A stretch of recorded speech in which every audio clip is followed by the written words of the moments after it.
Welcome back to another episode of Stacking Dennys. I'm Jordan McAbee of RotoBaller. My co-host Nick Giffen of the Action Network. Joey Logano somehow ends up in victory lane after a insane Nashville race. I don't know what else to call that. 5 overtimes to finally get there. Joey Logano makes it 110 laps on fuel when a fuel run was supposed to be 70 laps. Obviously, there was a bunch of cautions, 5 overtimes to get to the end. Joey Logano, I think he said that his engine actually sputtered there, actually coming to the line. So that's how close it was for him. Zane Smith ends up second. Tyler Reddick, who I think with one more lap, I think Reddick would have got that win, finishes third. Ryan Preece, top 5. Daniel Hemrick, top 10. That's the kind of week we had at Nashville. 72% Nick said that was a good race. The best car in the early part of it was Christopher Bell. Ross Chastain was up there. It looked like he was going to win at one point. But then the pre-race favorite, Denny Hamlin, was well on his way to victory before the shit hit the fan. He ran out of fuel. He ended up 12th. What do you think of that race? Because there's so much that we can take from this race. There's so much that we can talk about. There's so many points we can make. I don't know what the hell I watched. Admittedly, I only was able to watch the first 50 laps and the final 40 laps. So I missed a lot in between. But holy shit, that's all I have to say. Yeah, holy shit. That was awesome. That was awesome. Every once in a while, I saw somebody say this, on Twitter, and I fully agree. We want good races. We want great battles on the track. We want awesome racing. But every once in a while, you need a good shit show. And that was what we had at the end there. And honestly, I thoroughly enjoyed it. I loved it. I love racing, and I love when we can have 6 hours of racing. Now, some of it was a rain delay, of course, but that race started my time, 12:30 and ended 6:30 or something. I mean, It was amazing. I loved it. It was so fun. Did it go well for my bets? Absolutely not. I made amazing bets this week. My bets were so good, and yet I still lost. I cannot catch a break. I can't get lucky. When I'm lucky, I get unlucky. When I'm good, I get unlucky. When it doesn't matter, this has been the unluckiest year of all time, and I love it. I love every minute of that race. That season so far has been not the best of all time. I think first year of the next gen car and 2011 were better. This is a good season. It's been a lot of fun. We've had a couple really bad races, which I think is what's holding it back from being one of the best seasons of all time, but it's certainly up there. And that whole thing was entertaining. And not only did, like you said, Joey Logano stretch that fuel for a gazillion laps, he did sputter coming to the end. He literally sputtered coming to the line, and Zane Smith even said, man, having the car next to you sputtering as he's coming to the win really sucks that I didn't get the win, because, he could hear Joey Logano next to him sputtering as they came to the line. And Logano gets the line. He says, I'm out of fuel. Unbelievable. How does he stretch it that far? Noah Gragson also stretched it that far, to be fair. Came in on the same lap and didn't run out of fuel. So it seems like the Fords were able to make that mileage, which I think is something we should probably note. The Fords seem to be able to make the mileage, and Chevy and Toyota did not. So Hamlin made the point on his podcast about it is a Ford thing, and it's because the Ford engine isn't making as much horsepower as Toyota and Chevy, so they're getting a little bit better gas mileage.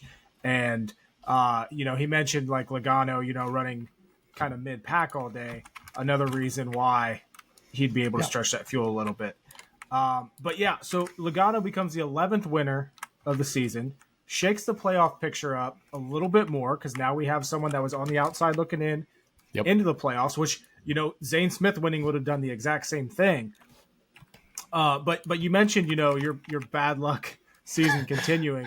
Somehow I lucked into that fucking Daniel Hemrick 45-1 top 10 bet, which that is the story. If you could put this story just of happenings, or this season of happenings, that's what this season is. I luck into a Daniel Hemrick 45-1 top 10 bet, while you have, a basically guaranteed Corey LaJoie 27-1. All your Carson, other bets, Hocevar was in the top 10 and had fuel. I had I was talking to the Discord, the Action Network Discord, and I think I was winning every single top 10 bet prior to the last restart or second to the last one. And I also had either Buescher top Ford or Gragson top Ford in play, and Buescher was leading and Gragson was right there, and it didn't end up happening. Obviously, I had Denny Hamlin to win.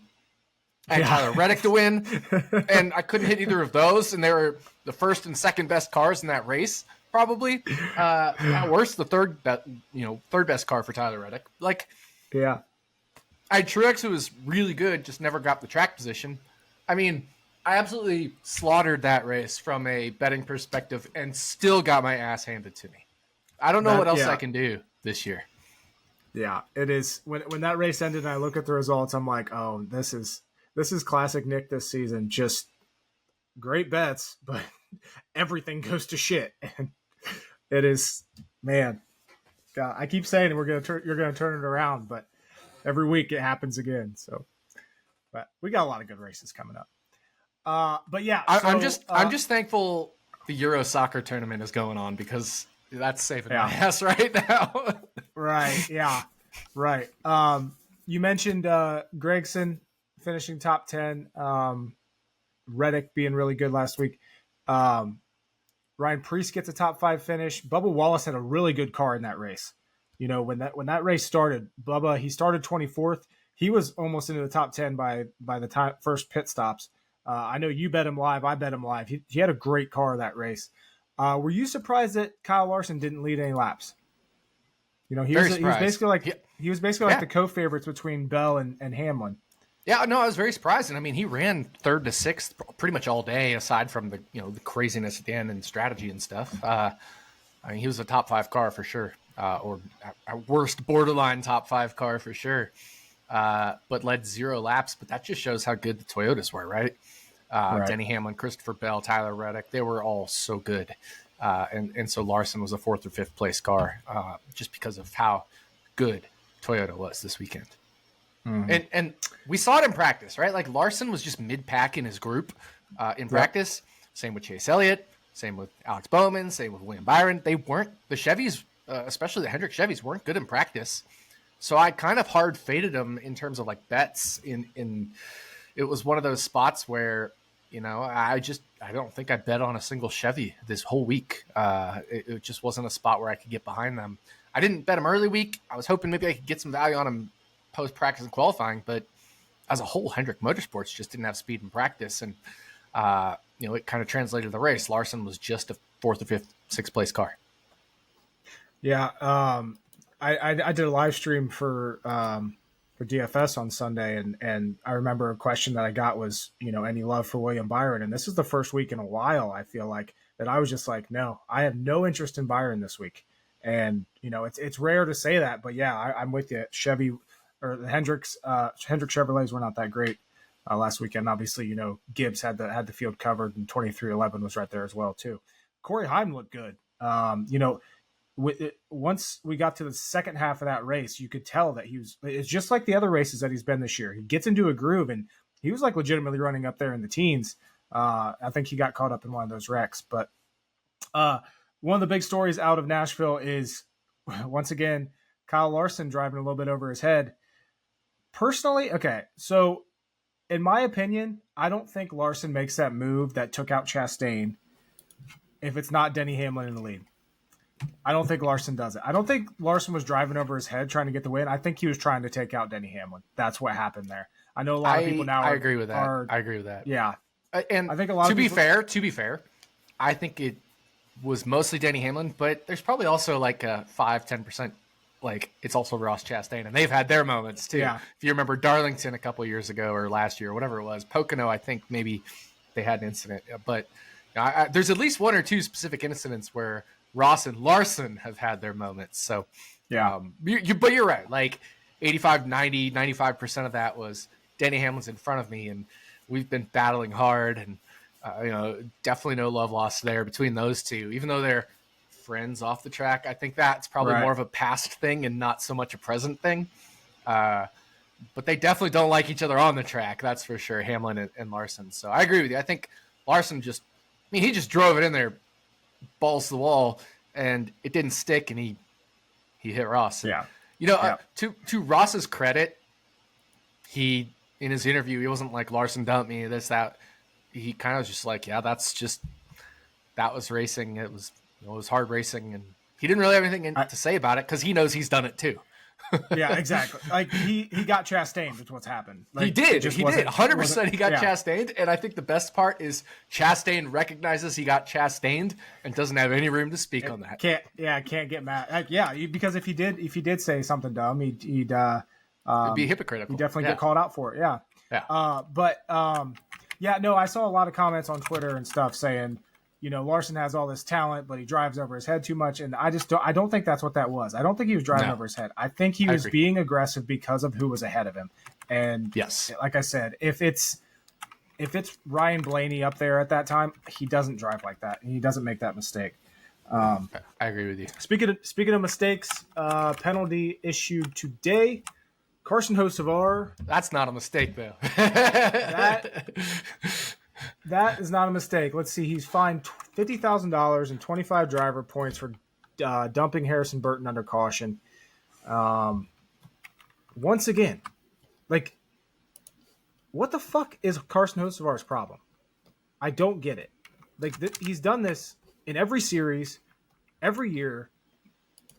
NASCAR needs to do something to correct this because it's an issue, and clearly he's not stopping. This is more than Ross Chastain going and being aggressive on restarts or being aggressive for the win. This is flat out fucking dumping people under caution. And I know a lot of people that are defending Carson Hocevar, which is insane to me because I don't know how you can constantly defend this. Because I like Carson Hocevar and I can't defend it. But they're saying, Byron did the same thing to Hamlin at, I believe it was Charlotte or somewhere.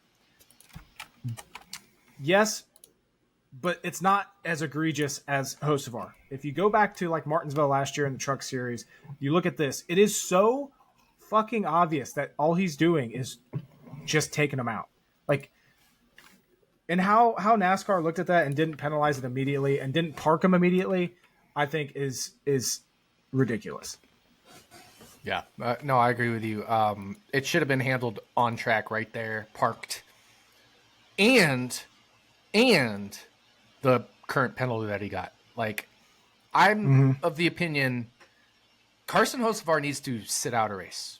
That's exactly what I don't think this was enough. I don't think this is enough.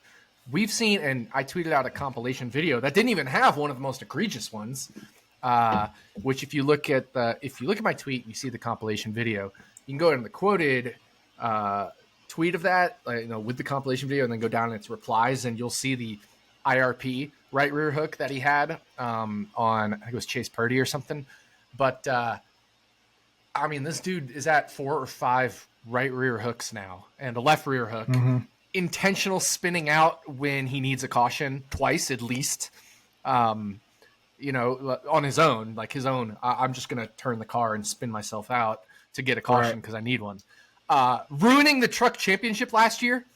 Yep. That wasn't, nothing was intentional there. He just got pissed and just drove too hard. Kind of like Larson did here with Hamlin, like, I'm going to get him. But instead of it being a specific driver, Carson Hocevar was just annoyed that he lost, bad things happen. He just flat out drove into Corey Heim. It wasn't because it was Heim. It wasn't because he was doing it intentional. It was just because he has a temper problem. Carson Hocevar needs to sit. He needs to be parked. He does. Minimum one race and teach the kid a fucking lesson. I don't care. Teach the kid a lesson. You cannot keep doing this. You cannot keep doing this. Even Ross Chastain, as aggressive, as hard-nosed, whatever, it's all racing.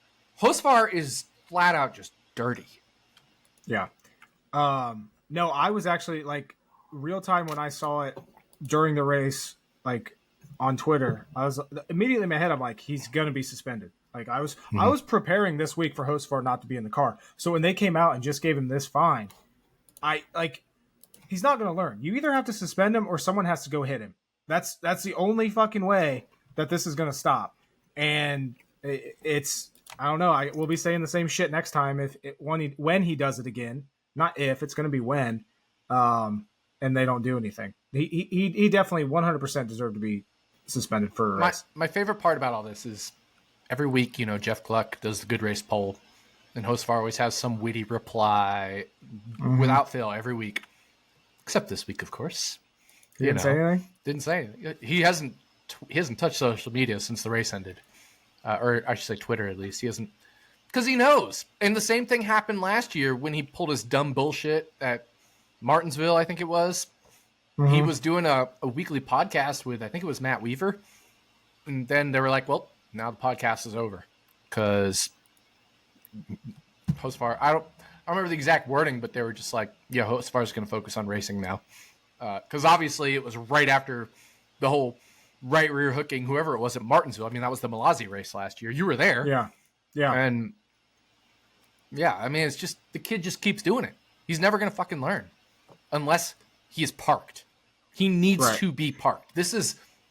We're talking 4 right rear hooks, a left rear hook, multiple intentional spinning out on his own. I mean, we're up to 7, 8 dirty, plus the Heim thing. We're up to 8 dirty incidents from him.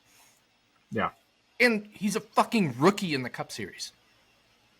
And we're already at 8. 8 bullshit incidents with him that is completely on him being a dumb fuck. I'm actually pissed. Like, I'm just pissed. Carson Hostfar pisses me off.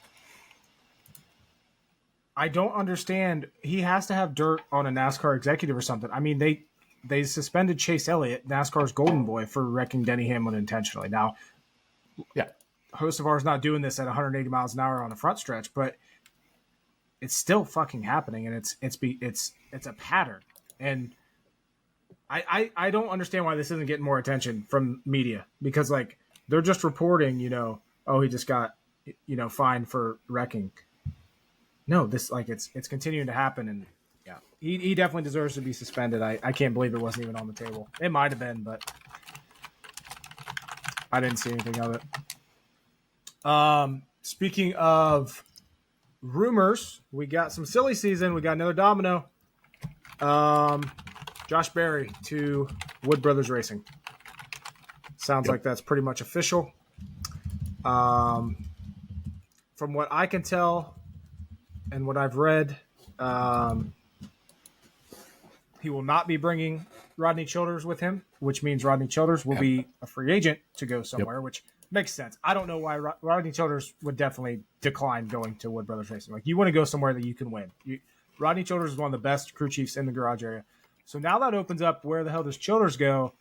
But first, what do you think? You think this is a good pairing here, Josh Berry to Wood Brothers, getting rid of Harrison Burton?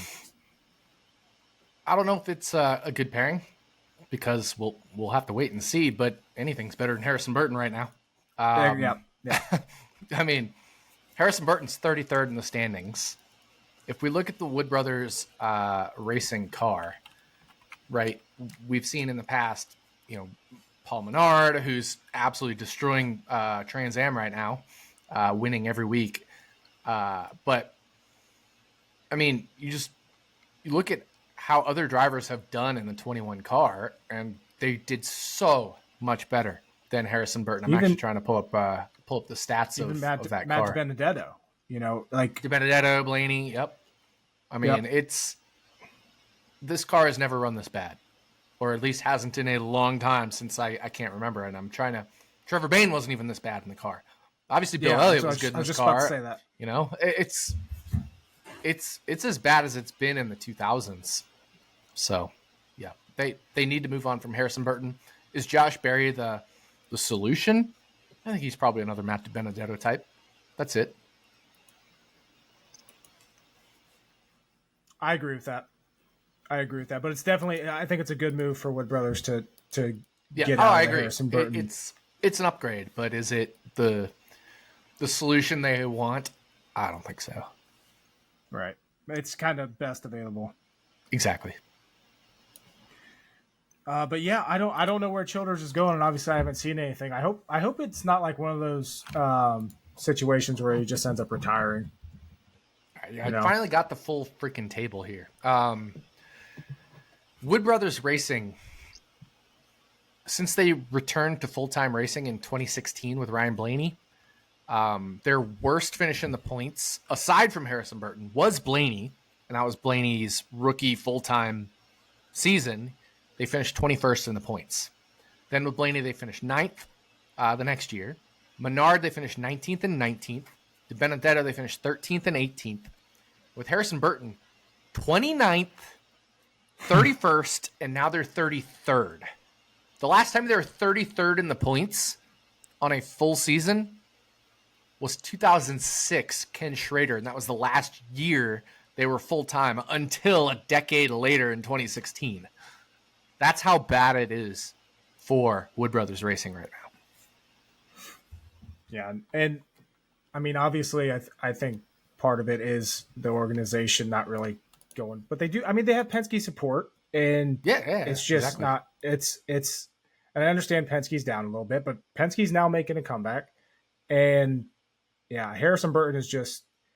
It was go back down to Xfinity, get some more experience, and try again in a few years. That's what needs to happen there. Or just not try again. Yeah.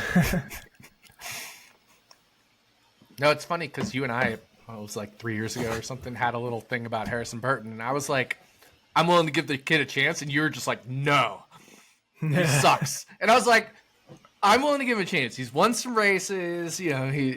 You won. You definitely won that. Kid sucks. Yeah, he's a nice kid. He's a very nice kid. If I were to pick a nice kid team, it would definitely have Todd Gilliland and Harrison Burton and not Carson Hocevar. Right. But he doesn't have the talent. What sucks about Hocevar? Yeah, he's so talented. You know, God, I wish it could be Harrison Burton having Hocevar's talent and Hocevar having Harrison Burton's talent for how crappy Hocevar is and how nice of a guy Harrison Burton is. Yeah. But like I said, Joey Logano in victory lane, which now shakes up the point standings and the playoff picture. So we have 11 winners this year. Obviously, Austin Cindric's in. He's the one that caused all that fucking mayhem, by the way, by, I don't know, racing hard for 23rd and then spun himself out. But Larson, Hamlin, Bell, Byron, all with 3 wins. We got Chase Elliott, Tyler Reddick, Ryan Blaney, Keselowski, Logano now, Suarez, and Cindric. By the way, Ford now with 4 wins this year. And I think like 8 straight top 2 finishes or something. I think I saw that stat on Twitter. Like they finished in the top 2 in 8 straight races. Just remind me about Wine About It, because that is one of my 2 Wine About It's. Okay. You have 2? Hell yeah. 2. I got 2. And awesome. It's not what people think. Like, obviously with this race and 5 overtime, should we change the overtime? Like, we haven't even discussed that. Do you think NASCAR should change the overtime rules? I don't. That's going to be my Wine About It. We'll see. Okay. We'll see. I think that was like the obvious one, but you know, there's a lot that we could whine about it. But there's a lot we could whine about this race. But I'm taking very different angles on Whine About It this week than I think people would think the normal angles would be. We'll get to that in a minute. After these point standings, we'll get that. Yeah. So we have 11 different winners now. We have 5 spots left with 1, 2, 3, 4, 5, 6, 7 races to go. Martin Truex Jr., Ty Gibbs, Ross Chastain, Chris Buescher, Alex Bowman are all now very good as far as the points go, as long as we don't get another winner.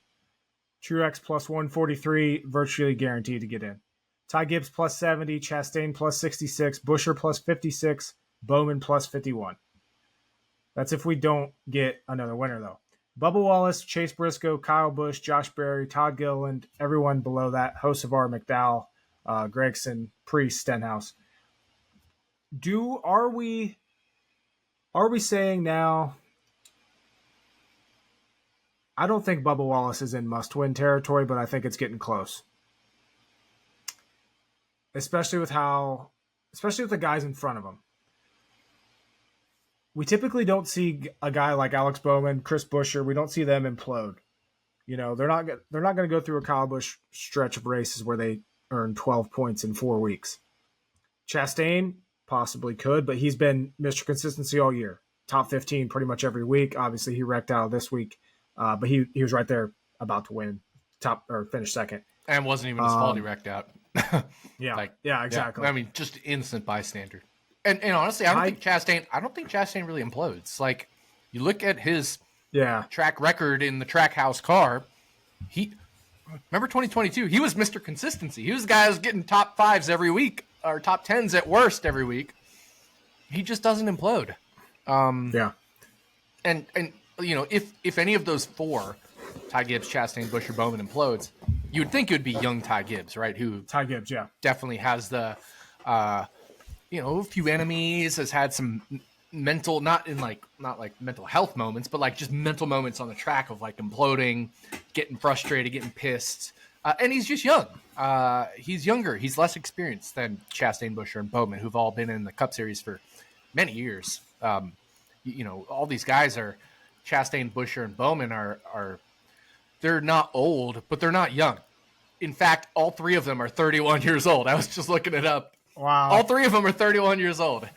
And Ty Gibbs is 21. He's a decade younger than these guys. So if any of them is going to implode, it would be Ty Gibbs, I think. But he also has the extra 19-point cushion on Alex Bowman, who is lowest of the quartet we just mentioned. And he also has, him and Truex obviously have the best cars out of these 5. Yeah. They have the fastest cars. Speaking of Ty Gibbs, he once again was super fast at Nashville, finished 23rd. He reminds me so much. If you remember the first couple years of William Byron, every time almost at an intermediate track, he would have a shit finish, and you'd be like, they're fine. They're going to figure this out at some point. It's the same exact thing with Ty Gibbs. I know Greg Mathern from Win the Race, he tweeted out how Gibbs is basically dead to him, and I get it. Like, I've been on a bunch of time. I was on Ty Gibbs this last weekend for a top 10. It sucks betting on him because he's just one of those guys where it's difficult to bet on him, and then he often disappoints. But it reminds me so much of William Byron, and that I think that should be scary for the competition, because once they do figure it out, and once he finally stops, having these issues, they're going to be really fucking tough. They are. It's usually the 3rd year that these full-time year that these drivers really turn it on. And it doesn't mean they can't win before that. If lines hadn't moved before my preseason opening Action Network podcast, I would have taken Ty Gibbs over wins. Now I know Greg had his under, but Greg and those guys that win the race moved the line enough that I found value on the over, right? Yeah. So I was going to take his over, and then he destroyed the Clash, and the over value went away again. So it was like I was waiting to give it out on the Action Network podcast as over half a win, but it was just like back and forth and back and forth. I still think Ty Gibbs is going to win this year. I really do. He's been running at the front too much. He's had a lot of things go wrong, but there's been enough times where he has been leading, close to leading. 2 stage wins at Bristol. Let's not forget him when it comes to playoff Bristol. He could have won Bristol if he didn't. He just mismanaged his tires that final run. Yeah, well, and that's the whole part of it, right? If Bristol tires weren't a thing, he probably would have won Bristol. But it ended up going to Hamlin, Truex second, Keselowski third, because those are the old experienced guys who know how to deal with these tire situations a lot better than a young guy like Ty Gibbs. But I mean, Ty Gibbs is 21. In 20 years from now, Jordan, 20 years from now, I will be 60, and Ty Gibbs will probably be at the tail end of his Cup career. God, that is insane. Yeah. That is insane. But yeah, so that, to me, like I said, I don't think Bubba Wallace is yet in must-win situation, but Kyle Busch definitely, I think, is in must-win situation. Kyle Busch on down. We are now talking must-win for those guys. Speaking of, so obviously I was very confident in I actually made a 4-unit bet on Chastain to make the playoffs this year at minus 200. Still like that. I still like that bet. But now, here's one for you, and I'm interested to hear your opinion on this. Kyle Busch to not make the playoffs is minus 150. Smash. And I feel like that's a fucking smash. Like, No, it's the smash of all smashes. Yeah. He has to win. And I Do you think he is 40% to win a race the next 8 races? Right? No. If that comes to 5% per race, basically. It's not it doesn't perfectly work out like that, but if I do, let's say 0.95 to the 8th power, because 0.95 is the chance he doesn't win a race, there's a 66% chance he does not win a race, which is minus 200. And that would be if he was 5% to win every race. Yeah. I could see He's him not steal, 5% to win every race. Not even close. Minus 150 is the smash of the century. I'm gonna mark this down because I'm gonna clip it. Smash of the century. He's not getting in on points. I mean, it's literally impossible. Yeah. So he has to win. And if he's 5% to win the next... Wait. I said 8 races. Wait, 1, 2, 3, 4, 5, 6. There's 7 races left. Yeah. I even wrote my Action Network article wrong. So if we do 0.95 raised to the 7th, which is the probability he doesn't win a race, is 95%. Assuming he's 5% to win every race. 69.8%. Nice. To not win a race. So if we take that into odds, he should be minus 230 if he was 5% to win every race. And he's less than 5% to win most of those races. Maybe not Daytona, but even then I wouldn't put him above. Like, even Denny Hamlin at Daytona is, or Joey Logano or Brad Keselowski, you know, these super premier super speedway racers are like 7, 8, 9%. Ryan Blaney, 10% tops, right? And that's not Kyle Busch at super speedways. So I'm being generous with 69.3% or whatever it was I just said. Kyle Busch not making the playoffs minus 150. Get every account you can in the world to bet that. And it'll probably lose because you'll find a way to win Daytona somehow. But yeah, exactly. It's still a good bet. It's still a good bet. I'm in on it. You convinced me. I knew, like, in my head I was like, yep, but now I'm all good. Yeah, because we're like, that's a great bet. What book is that? Obviously, Bet365. They're the only ones that I've seen that are offering odds like this. So they're offering. Not only do they, I know what I'm doing first thing in the morning. So they have to make the playoffs, winning team for the playoffs, to make the round of 4. They have season matchups, which I hit Buescher over Kyle Busch a while back at minus 125. Really liking that one as well. Winning manufacturer, and then exact forecast. So first, second predictions, which I was kind of looking at all the Bell ones just to see what I could do there. But yeah. All right. I'm in on no for Kyle Busch to make the playoffs. And yes, I can't believe that it's only minus 150. You know what I mean? Yeah. That's stupid.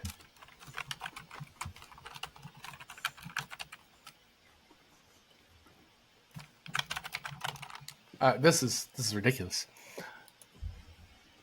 Yeah, I just pulled up the odds on Bet365. That's crazy.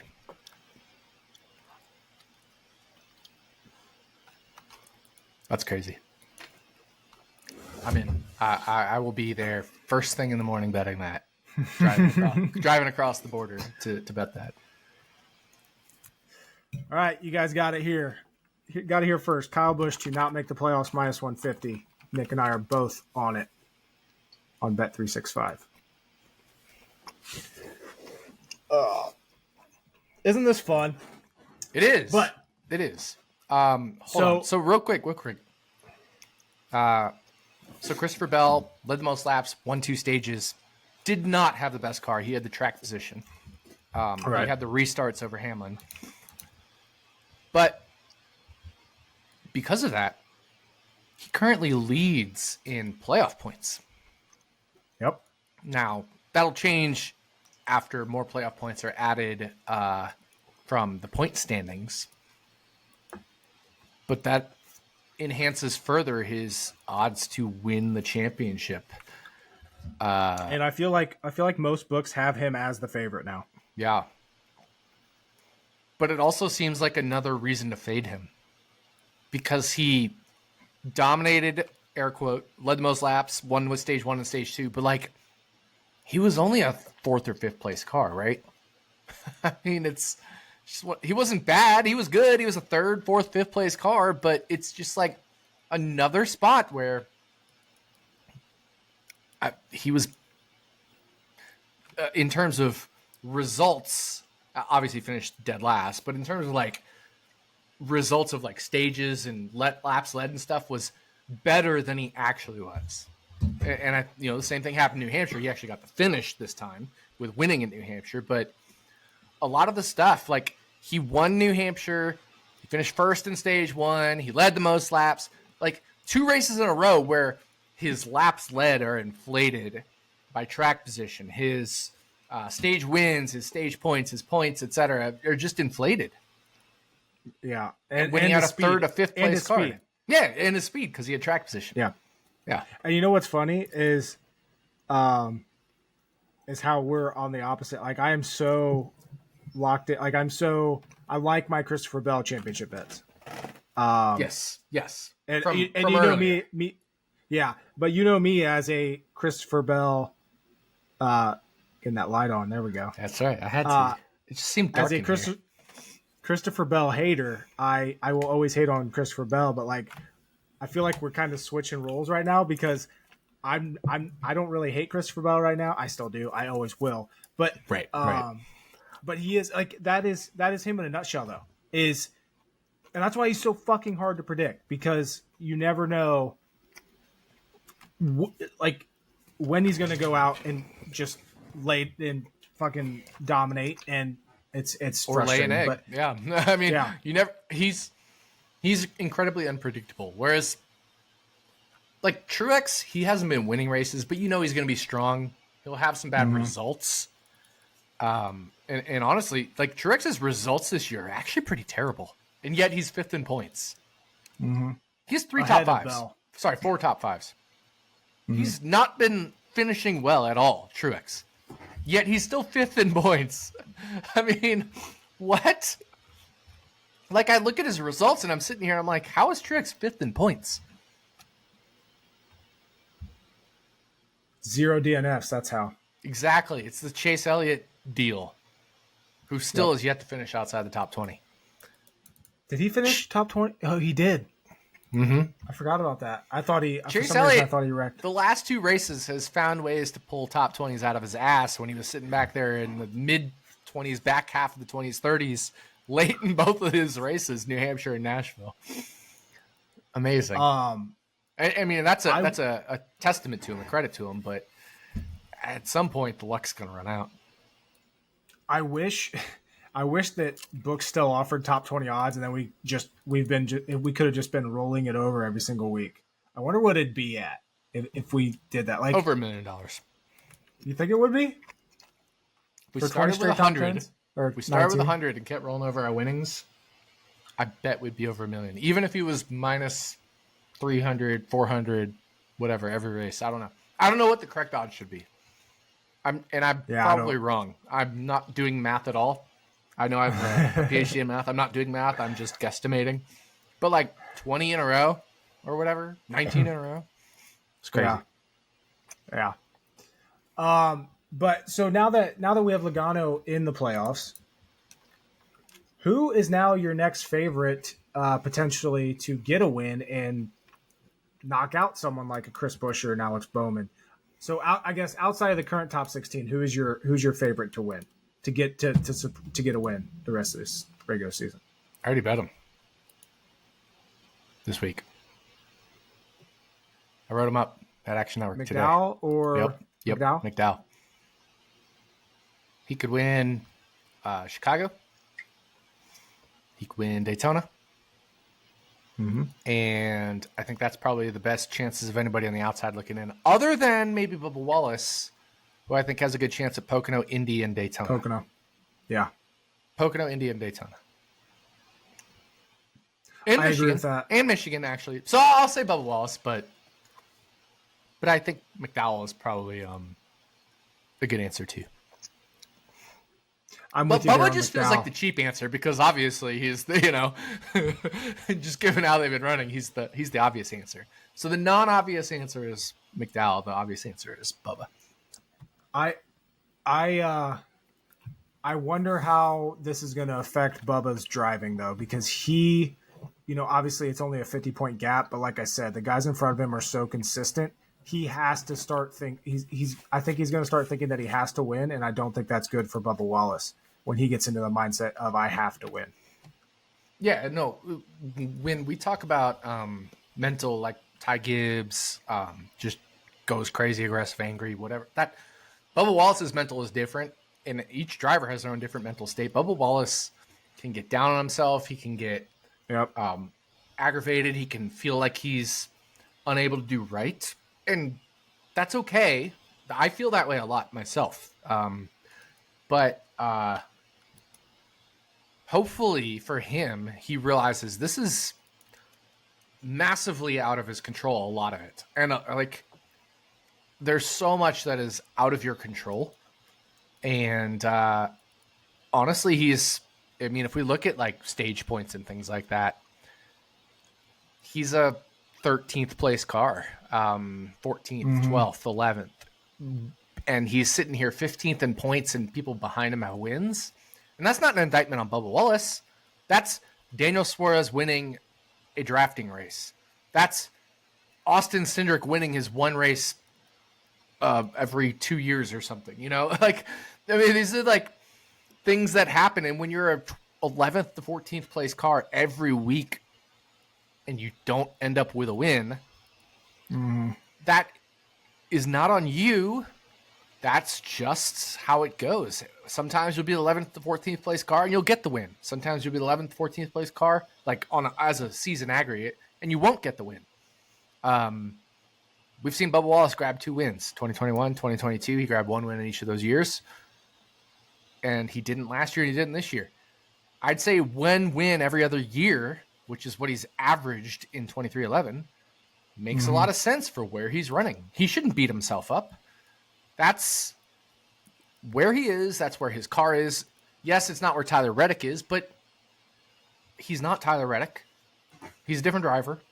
And he's also had a really bad run of bad luck at the same time. He has definitely had some bad luck, I would say, over the last 2 years especially.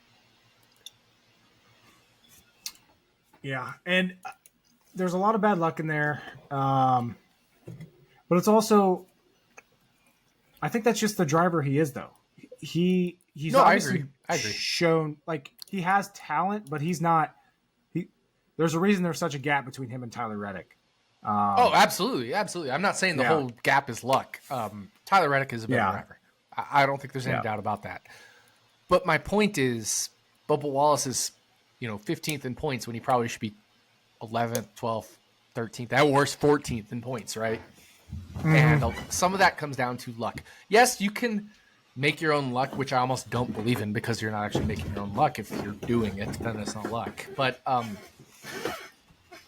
there are drivers that seem to have worse luck than the others, and I do think that some drivers do have worse luck than the others because if you plot a normal distribution, some guys are going to have better luck and some guys are going to have worse luck. And I think Bubba Wallace, unluckily, has had, just like I've had betting this year, right? I am on my bell curve of luck literally at the -3, 4, 5 standard deviation point here where it's like almost unprecedented for me. And I've had years where I've been 3, 4, 5 above. Bubba Wallace has had 2 consecutive, I think, of at least 2 standard deviations below luck. And that is not on you if it's pure luck. Now, if it's you screwing up and we count it as luck, that's different. Or if it's something else. But from a Bubba Wallace perspective, what he can control, I think a lot of it has been bad luck the last 2 years. Yeah. It's definitely, I don't think, an equipment issue either. No, it's not an equipment issue. It's honestly luck. not a driver issue. His pit It's not a crew, driver too. issue. Yeah, pit crew. It's not a driver issue. He's capable of running in the back half of the top 10, top half of the teens, right? That's where his equipment and his talent are. But his luck has carried him into that almost mid-pack. Right. I don't think the talent gap between him and Reddick is helping either, because Reddick is just so supremely talented. Like, Reddick is, I mean, there's a reason we compare Reddick to Kyle Larson often. Yeah. So that doesn't. And there's a help reason we compare Carson Hocevar to team. Ross Chastain often. Yeah, exactly. Yep. Oh, but yeah. So I know a few weeks ago we were talking about, this playoff picture is kind of getting boring, and all of a sudden now it's not, and we can easily get. I'm not gonna say easily, but I think there's a decent chance we get another surprise winner, and that everything gets. Well, shaken that's what up I'm saying. again. Here's the funny thing: the playoff picture is boring unless we get another winner. Yeah, because Bubba Wallace is 51 points. Bubba Wallace is 51 points out, and if we don't get a new winner, a ton though. No, it's not. I'm not saying it's a guarantee, but I can see where it could get to the point of being boring if we don't get a new winner. But the threat of a new winner keeps it interesting. Alex Bowman, Ross Chastain, Chris Buescher, Ty Gibbs cannot be comfortable even with a 100-point gap. So here's a if we get a new winner, one of those four is out. If we get a new winner. This is what I'm seeing. This is what makes things so interesting, especially this week with Chicago Street Course, because in your Action Network article, you mentioned this, drivers that are going to completely be going for the win as opposed to drivers that will be going for points. I wouldn't want to be the crew chiefs for those guys. No. For the Ty Gibbs, the Ross Chastain, because what do? There's no way unless you win the race, there's no good call that you make here, because you could do either, but the chances of something bad happening are so great going with either way, and that's going to be tough for and us as analysts, and for trying to predict DFS, trying to look at how these things are going to shake out for betting. We don't know either. We can have our best guess on what they're going to do, but I don't know what their strategy is going to be on race day. Especially I think someone like a Ty Gibbs, when he had a car earlier this year, I think what was that, Coda, that could have won, he stayed on the race winning strategy. And I could see that being the case this race as well. If Ty Gibbs and his team think that they have a car that can win this race, they're probably going to go on the race winning strategy. But I think that is less likely than it was at Coda, though. See, if they think they have a car that can win, and it's race 6 versus 7 races to go, and because you have less time. If you fuck up or if other people pass you in points, and you don't win even with a race winning car, and you don't get those stage points, we already talked about how massive the stage points are with Joey Logano. A couple weeks ago when he got 17, we just talked about him just now. We've seen multiple times in the past couple weeks where stage points have been so massive, and it gets more and more massive with every passing race. It's a lot different if you have a race-winning car at Coda than if you have a race-winning car at Chicago, when there is a 18 race difference or 14 race difference in terms of the timing of the season. Massively different. So something Ty Gibbs may have done 95% of the time going for the race win in Coda, maybe only does 35% of the time now, if they really feel they have a race winning car, at Chicago Street Course. I don't know what the number is, and that's the whole point. To your point, we're speculating, we're guessing. But the idea is we got 4 of these drivers, and you got to think at least one of them has to be points racing, if not multiple of them. And what that does is, because all 4 of them are good at road courses, Alex Bowman, really good, especially at Coda, but also has been good at Roval, etc. Obviously, Ty Gibbs has dominated road courses in Xfinity. Ross Chastain's a road course winner. Chris Buescher is a road course, ace, one of the highest average finish at road course every week. Yeah. When you remove that equity, not completely, but if you reduce it a little bit or a moderate amount, that opens value everywhere else for all those others that are on optimal strategies. We have to assume someone like Bubba Wallace is points racing though, because we know he's going for stage points because he's not gonna win this race. Right. Absolutely. 100%. Bubba Wallace is not winning this race. Kyle Busch is only going to go for the win. Chase Briscoe, Kyle Busch is going to be the win strategy. Chase Briscoe, I think, is only on the win strategy.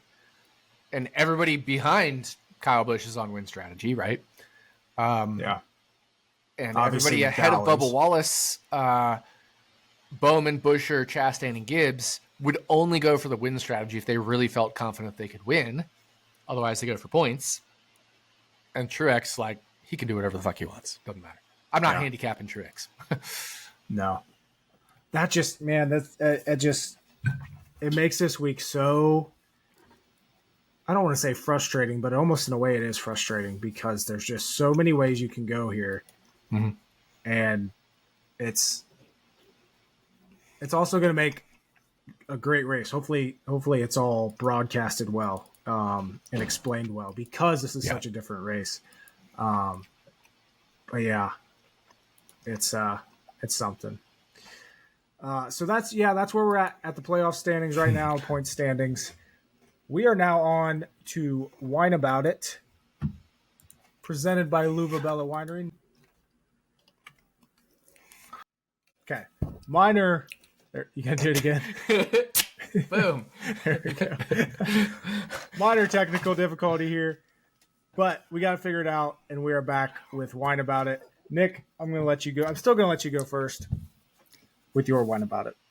Yeah, so I don't have a RotoBaller wine or a brew kettle beer with me, but Jordan does, and he will enjoy it. I have more on the way. So before I get to my Wine About It, I have two Wine About It's, but I just saw something else I wanted to talk about. So remember last week, Jordan, we talked about how Nashville wasn't going to allow outside water, whatever, all that stuff. I just want to give a shout out to Michael Massey on Twitter, M_Massey22, who had the funniest tweet of the week because it was about to rain in Nashville, right? And we had that rain delay. He goes, teams are talking about how a rain shower could come through, but they're clearly overlooking the fact that no outside water is allowed at Nashville Superspeedway. Which is funny as That's shit. funny. That's funny. That's funny. No outside water is allowed. You can't have rain. So that was pretty funny. And my actual Wine About It is I sent that to you and you didn't respond. So that's my Wine About It. I mean, you were working. So Did you really? I sent it during the race, which is probably Elon's fault or something, or your fault I for definitely working didn't or something. see it. But yeah, it was pretty funny. Yeah, But- I got a call. Someone, her kid, split his head open. They're like, "Can you come in shit. and cover?" I'm like, I have such bad luck when I go in to work on races, but obviously I had good luck, so I'm okay with going in the middle of the race, I guess. Yeah. Oh, I see it now. Damn it! I can't believe I missed that. Because my Wine About It was the next thing I sent you on our DMs on Twitter. And so this is Wine About It number one. A person, and I'm not going to call this person out because I don't like to be the one being negative things. I like to call people out when they make positive things. But Bob Pockrass tweeted after Cindric got his penalty from the rain delay, Cindric to the tail of the field for not following NASCAR directives under the red flag. And somebody replies, "Must you be so vague?" to Bob Pockrass. Oh, What? Bob Pockrass tweeted the information he had. This Right? wasn't like tweeting number 19 leads or whatever Jim Utter bullshit does or whatever Chris Knight does that is completely informationless. Bob Pockrass literally tweeted out all the information he had. Imagine calling out Bob Pockrass for being vague. The guy who's the most detail-oriented, hardest-working media member in NASCAR for being vague, for literally tweeting everything he was told. And then eventually it came out why Austin Cindric got the penalty beyond failing to follow NASCAR directives is, well, there was a fan blowing in his car, and they thought maybe the fan would be cool in the car. But like, that all came out later. Even NBC, who's covering the race, was like failing to follow directives. And the funny part is everybody's like, literally everybody on Twitter, like Steve Luvender, et cetera, NASCAR Chasm, they're all like, wow, Austin Cindric, the rule breaker. And the funny part is it had nothing to do with Austin Cindric, right? So everybody had the same information that Bob Pockers had, and Bob Pockers did nothing wrong. And you're calling Bob Pockers vague when you could literally call every other NASCAR media member more vague than Bob Pockers. That's why I'm about it, number one. Jordan, do you have any thoughts on that? I'm currently going through their following list to see if they're following Utter, because that would just be funny. But did you see the reply? So someone replied to them and said, "Must you be an asshole?" And then they just replied, "Fuck I like you." that. Yeah, I like that tweet. It's just, what the fuck? Like, no, I don't even get it. I don't get it. There's no words for that. Because, like, yeah,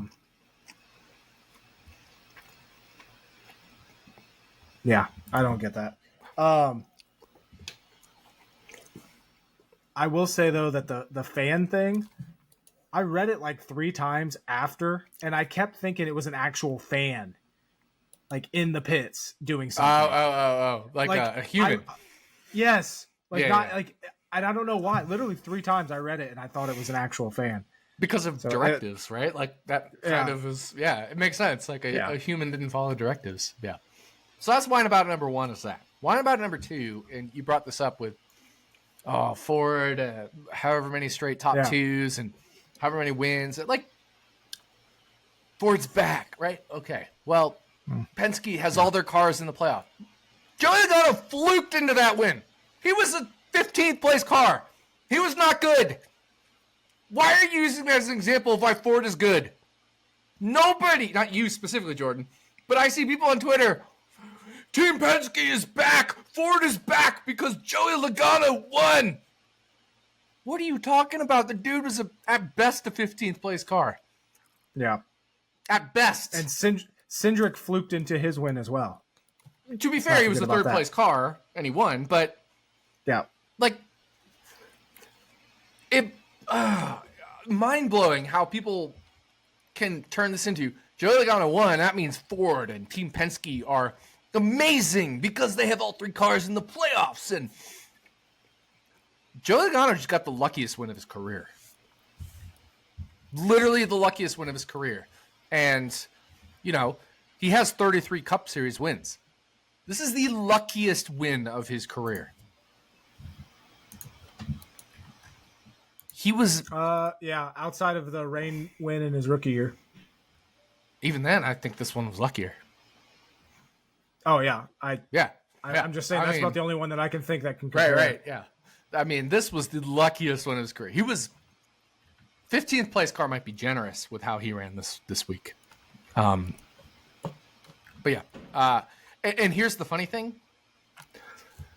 We both bet on long shot top 10 bets, and for good reason. But if you bet Joey Logano to win, it was not a good bet. Because he was, 20, 25, 15. Even if he was 30 to 1. Yeah. Even if he was 30 to 1, that's not a good bet. Because there's no chance he wins that race 1 out of every 30 times without the most absolute insane circumstances of all time. And I'm not criticizing anybody if they bet. I'm not specifically singling anybody. This has nothing to do with any other NASCAR analyst, any better. I know that's going to get taken out of context and wrong. My point is, if you look back and analyze it, I think Joey Logano, even 30 to 1, wasn't a good bet, period. I would, if it was me, it would be a bad bet. If it was anybody, it would be a bad bet. But my point is, when I'm not criticizing anybody betting 30 to 1 Joey Logano. That out of your mind. My point is, that doesn't mean Penske is amazing. That doesn't mean Joey Logano is back. He fluked into that win. That's my one about it. I agree. Yeah, he closed at like 15, and I think it was just because of Blaney's speed in practice that helped him. And again, I'm not criticizing. I don't even know of anybody that bet Joey Logano. So this is literally not directed at anybody. Yeah. That's the whole point. That's what I want to say. make that clear. Before I get shit, because people will find a way, like it's happened in the past where you and I make some statement and then people take it as super offensive, and that's not the point. The point is Joey Logano is not amazing all of a sudden. No. Like I said, like you said, I didn't see if anybody would bet Logano, but I also. But I saw reactions after, not from any bettors. Again, just NASCAR Twitter, not bettors. Mm-hmm. Joey Logano's back, Penske's back, Ford's back. Like, because of that? No. Ford was pretty fucking terrible all race. Yeah, well, because we're also out of there. Ford is better than average on short flat tracks, and we're out of that section of the schedule. So yes, there was a month there that Ford looked really good because we were in the tracks that they're good at. Schedule, yeah. But now you look at what's coming up. Fords are not very good at road courses. Ford is not going to be good at Pocono and Indy. Maybe in qualifying, but the race itself, I'm curious about that because those are different types of tracks. They're flat, but they're big flat. That's and true. Strategy can come into play there. Indy especially. Strategy can come into play because you could pit if you're close enough to the leader and stay on the lead lap, so you can do the road course stage thing. That's a good point. And then obviously we have Michigan. Michigan, Darlington. I don't think they'll be very good, relatively speaking. Mm-hmm. Wine About It, as always, presented by RotoBaller Winery. I have Passion Apple Pie wine, which is always one of my favorites, but I really have to be in the mood for it. I think this is more of a winter wine. Apple pie I always associate with winter, but it's still good. If Fall, you like winter, apple pie, it tastes really good. Yeah, but Halloween, Thanksgiving. Yeah, I call it a late fall, early winter wine. Yes. Yeah. My wine about it is going to be a predictable. A predictable one. And that's everyone saying that we need to get rid of overtime because we just had a ridiculous 5 overtime race, or that we need to put a cap on overtimes. No, math says that we're going to have a shit show race like this once every 2 years, something like that. It's going to happen. It's just like the super speedway races where 70% of the field wrecks. We're going to have those somewhat commonly, but that's no reason to overreact. To me, that is a complete overreaction to sit there and say we need to get rid of overtime, because the last thing we want is a race to finish under caution. I don't like that. That and race manipulation. Yes. If you have a fixed number of overtimes, you can manipulate the last overtime. Yeah. Kevin Harvick. I know I'm coughing up a lung here because I inhaled a piece of my burger that I'm trying to chew on. But Kevin Harvick manipulated a overtime finish. Mm-hmm. And putting a cap on overtimes also isn't a good idea. Like, that's even worse than getting rid of overtime altogether. The only point that I've seen that I don't hate kind of against overtime or against overtimes is Ryan from Win the Race said, when's the last time the best car in a race has won the race with an overtime finish? And I understand that point, and I understand how frustrating that can be as a bettor and as a fantasy player, but this is also racing, and that's just we have to be used to that. Best car doesn't always win. The best car doesn't always win. In fact, the best car often doesn't win. More often than not doesn't win. I would say, I would like, especially in NASCAR. That, especially in NASCAR. Yeah, I would like to somehow compute that. If we just go by flags, I could do that if we just go by flags and say over the next gen era, like how many times is the best car won. So what's your guesstimate on the number of times or the percentage of time that the best car wins? Because I bet it's probably what? I bet it's under 50%. I bet it's like 35. I bet it's like 12%. You think? You think it's that low? Yeah, absolutely. Oh, you're gonna have to run when you get bored or you have some free time. You're gonna have to run this. Well, because like if you just take green flag speed, I know flags isn't green flag speed; it's not perfect. But if you take non-incident green flag speed, right? Because sometimes it'll be like Alex Bowman crashed in lap 2 and only ran 2 fast laps and didn't have tire wear. But like if you take non-incident green flag speed, I think it's around 15% tops. Let's look at Denny Hamlin. He's won 3 races this year out of, 19. He's won 3 out of 19. But the 3 he won, he led the most laps in 2 of them. 1 of them he didn't. But look at all the other races he led the most laps or won a bunch of stages. He didn't win. I would say it's maybe 12 to 15% is low, but I don't think it's that low. Joey Logano just won. Austin Cindric didn't have the best car and won. Daniel Suarez didn't have the best car and won. William Byron at Daytona didn't have the best car and won. Obviously, maybe we remove super speedways from that or something. I would say, yeah, I would remove super speedways, but Kyle Larson won Sonoma. He didn't have the best car. Maybe he did. I don't know. Maybe he did. Sonoma, I think he did at Sonoma. But look how many times he had the best car and didn't win. Richmond, Martinsville, Dover, like Iowa. I mean, or near the best car. Maybe it's more like 20-25%, but I don't think it's above that. I think it's gonna be in between what I think I'm high and I think you're low. Yeah, but I think it's I think you're right. 20 range. Wisdom in the crowds. I think you're right. I think it's maybe 20%, 25%. But yeah, that's the only quote unquote. Christopher Bell won at New Hampshire without the best car just last week. Right. True. I mean, 2 weeks in a row we're going best car didn't win. Did Ryan Blaney have the best car at Iowa? Tough to say. Maybe not. I think Kyle Larson did, but he had his problems, right? So we're going 3 weeks in a row without the best car winning.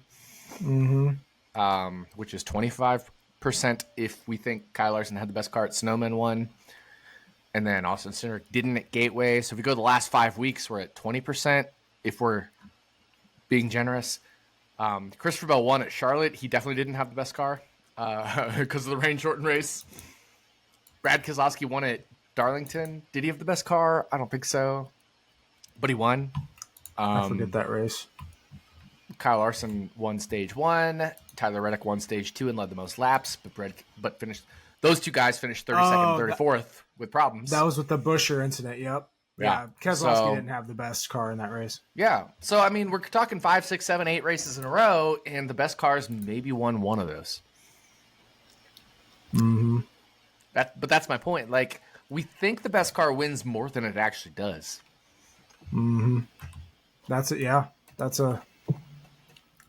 Yeah, I bet it is in the 20s. I bet it is. Kansas Larson won. I don't remember if he had the best car or not. Yeah, I honestly don't remember either. That was just a finish. No, Denny Hamlin. I did flags because Nashville correlated with Kansas so strong. Hamlin had the top flags. Busher and Larson were super close, second and third. So you could argue any of them had the best car, but technically by flags, Hamlin had it. That would be another thing to expand. Obviously, I think we're on point there with 20% of times the best car wins. But what are the percentage of times that the top 3 fastest car wins? That would be something that exactly. That would be something to definitely take into account. But yeah, that's my whine about it. Like I said, very predictable. But and I don't think it matters. Like, do you want college basketball to just if we're at 3 overtimes, just say, all right, well, the game's a tie? No, or whatever. Like, if the NHL playoffs are going on, right? That was a damn good. That's the best beer open of all time on Stacking Dennys. Literally stacking Dennys history was made. It's a nitro that's creme why. brulee. Yeah. Holy shit! My ears. This beer is just 10% alcohol. I need to You're try welcome one of to- those. Anybody? Never had it. I forget if these are good or not. These have been sitting in my fridge for a while, so I cleaned out my fridge today, and I found these. And I don't have any other beer in my fridge right now, so I was like, "Yeah, I'll drink this for the pod." I like it. Now I don't. Ooh. If you limit the number of overtimes, and it doesn't matter if it's 0, 1, 2, 3, 5, 50, somebody will find a way to manipulate it because it's the last one, which is what Kevin Harvick did at Talladega that one year. He got himself into the next round of the playoffs because he knew if he wrecked the field while he had a sour engine, he was either going to go to the rear and not make the next round of the playoffs or wreck the field, and he's guaranteed to go through because it would be under caution and he'd be in a good enough spot. Somebody's going to find a way to manipulate it if we limit the number of overtimes. Yep. So that's fine. We could also just say end under normal race distance. That's the second best solution. The best solution to me is what we currently have, unlimited overtimes. Second best solution is you end at the race distance, period. But we all want to see a green flag finish. I think that's in the best interest of entertainment, all that kind of stuff. Growth of the sport. I'm right there with you. TV, all that. Like, the sport, we're in a digital age. We're in a beyond digital age. I don't even know what to call it at this point. But you can't just have boredom to end your races. That's not going to sell your races. That's not going to sell your product. That's not going to grow your product. That's not going to get you the return on investment. And that's not going to get you good TV deals. And then your product's going to go into the shitter. So NASCAR has to be in the entertainment business. But at the same time, if you're in the entertainment business, you can't have, I'm in the entertainment business, but then people can manipulate the outcome. Like Kevin Harvick. So I agree with you. Anybody whining about the overtime problem right now should not be whining about it. And we're not singling out Ryan for my fantasy race because he makes a good point. Like, yeah, the best car isn't going to win, but that's sports. That's entertainment. Turkey, we had a Euro Cup today. Turkey was not the best team today. Austria outscored them by around 1.5 expected goals, but Turkey won. Because expected isn't reality. That's just That's the same thing with my NFL luck rankings at Action Network. Just because you won doesn't mean you deserved to win. Right. And that's why we gamble on sports. That's why we bet on sports. Mm-hmm. And that's why we drink as well. Fuck yeah. As usual, shout out to RotoBaller Winery, the Brew Kettle, for being great sponsors for this podcast. And that's going to wrap up Wine About It. And we're on to talk about the Chicago Street Course. What is this race even called? The Grant Park 165. 165. So I admittedly, I don't remember a lot about last year's race. I don't remember if I didn't watch it. I started watching the replay today. I ran out of time. Obviously, we had rain come into play there, and the SVG won. They couldn't. It was funny. If you go to the replay of this race from last year, and you go to the YouTube comments, someone marked every single time that they fucked up SVG's name, and it's like 30 times. Yeah. Oh God. I actually saw that. Yeah, I know what you're talking about. Yeah. But we have a full field this week. 40 cars are entered for this race. Obviously, SVG is going to be in the 16. We got Allmendinger in the 13 for college. Trophy hunting. Trophy hunting. Hashtag trophy hunting. What an embarrassment. We got Joey Hand in the 60 for RFK. By the way, he opened 200 to 1. Just thought that was typically, these road specialists they put him right there in the 50 range. I was very surprised to see him opened at 200. Quickly got bet down to 100 to 1, but still definitely a huge long shot there. We got Balicki in the 66. That car is going to be garbage, always is. Got Austin Hill running the 33 for RCR this week. Kaz Grala's back in the 15. And I think that's everyone new. Yeah. But yeah, so last year, looking at the Chicago Street Course from last year, SVG won the race. Finished second. Justin Haley finished second. Chase Elliott third. Kyle Larson fourth. Kyle Busch came home top five. Cedric was sixth. McDowell seventh. Logano eighth. Gibbs ninth, and then Buescher doing his thing and getting a top 10 like he always does. So I haven't looked at the weather forecast, but I think it's pretty good. And we're not going to have to deal with rain. Sounds this like time. it's getting worse as the week goes on. Of course. How do we, this is only the second race this beer is very good, by the way. I know it's not our sponsor's beer, but that's really fucking good. Yep, Sunday. Thunderstorms. Awesome. 38% chance. So how do we handicap this race? Being that there's been one race at Chicago Street Course, there's really not any super similar road. Like, obviously, if we're looking at the flatter road courses as similar tracks this week, but we don't race on the streets anywhere else. One race here, and it was in the rain. It's one of those weeks where what do we do? How do we? You just look at road courses. How do we handicap this? You just look at road courses. That's all you can do. So even like you said, flatter is like being incredibly nitpicky, and I know I used it in my Action Network article. The only reason I used it was like, this can't hurt as a reason to back the guy that I'm already liking anyway. Right? Yep. So, yep. No, I mean, you just use road courses. There's special things about not having runoff areas and, track limits, right? Like we see at Sonoma, they go all the way outside the curb. And as far as, if you go all the way outside it, you're going to hit a wall at Chicago. So, but I don't think it really changes much. It maybe gives a little extra edge to road course specialists, road course aces like Dinger, SVG, those kind of guys. But at the end of the day, it's not a ton. So you just use road courses, use equipment in road courses, and how a driver is overall performing. So I'm very interested to see. SVG opened as the favorite. He's still the favorite this week, 6-1. Is the best you can get him at right now. You got Christopher Bell sitting at plus 650, Larson at plus 650, Reddick at plus 700, which are, I'm not really surprised by any of those. Chase Elliott, you can get at 10-1 at FanDuel, which it's been a while since Chase Elliott has won a road course race. I know, but I feel like it's been a while since we've seen him at double-digit odds at a road course, especially heading into the race weekend.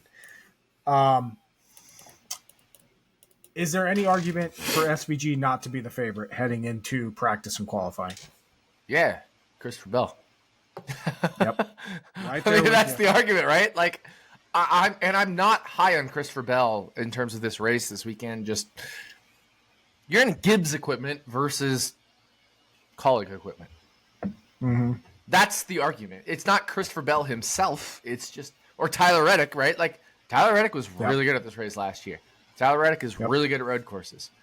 The argument for SVG not being the favorite is Christopher Bell and Tyler Reddick. I will note Gibbs equipment. So, like last week, the Jordan Jinx was on Denny Hamlin, who went out. And this week, I bet Christopher Bell this afternoon. I used the boost on Fanatics to get him at plus 748 or something. I was fine with that. Yeah, absolutely. I agree with that. But I'm on the train of I wouldn't bet SVG at plus 600. And maybe it's just because I'm kind of an SVG hater. I'm not a huge fan. I think he's actually really, really talented, and I'm excited to see what he does. I don't like the major hype behind him so much. That being said, my favorite thing about SVG was the way he talks. No, his post-race drifting at Sonoma, taunting Austin Hill. Fuck Austin Hill. That was the best shit I've ever seen, and I became a huge SVG fan after that because I hate Austin Hill. That is a very good point. I will say that. And yes, I'm still, as a newly big SVG fan, still nowhere near betting on him for this. no. Actually, I wouldn't mind looking at head-to-heads against him and just betting the other side. It's funny because I did bet SVG last year, but it was only after practice and qualifying, and we saw the speeds and we saw the rain forecast and all that stuff. I bet him plus 750. But that was like with everything in his favor, with the data, the practice, qualifying, rain potential, blah, blah, blah. That's when I bet him. I can't bet him at 6-1 right now. I can't. So pulling up recent road best people at road courses lately: Chase Elliott, Tyler Reddick, Kyle Larson are typical guys. Byron's actually been really good at road courses as of late. Despite not getting a ton of finishes, his driver rating has been super high. Christopher, road courses. Yeah, Christopher Bell, and then one guy I'm very interested in. We just talked about him earlier. I just bet him to not make the playoffs. Kyle Busch has been quite fast on road courses. He's good. Currently plus 175 for a top 10 finish. If I'm going to make a top 10 bet, I think that might be it for an early week. Kyle Busch top 10 bet is good. I like that a lot. I don't like his outright. And shout out to my buddy Jim Sonas. He'll probably end up listening to this. I know you have value on Kyle Busch top 10. Or not top 10. To win. Well, probably also top 10. But I can't do it, man. I can't. Kyle Busch is one of those guys. When we talk about drivers and their mentals, like if he's not in it to win it, he's checked out. He gives up. He fucks around.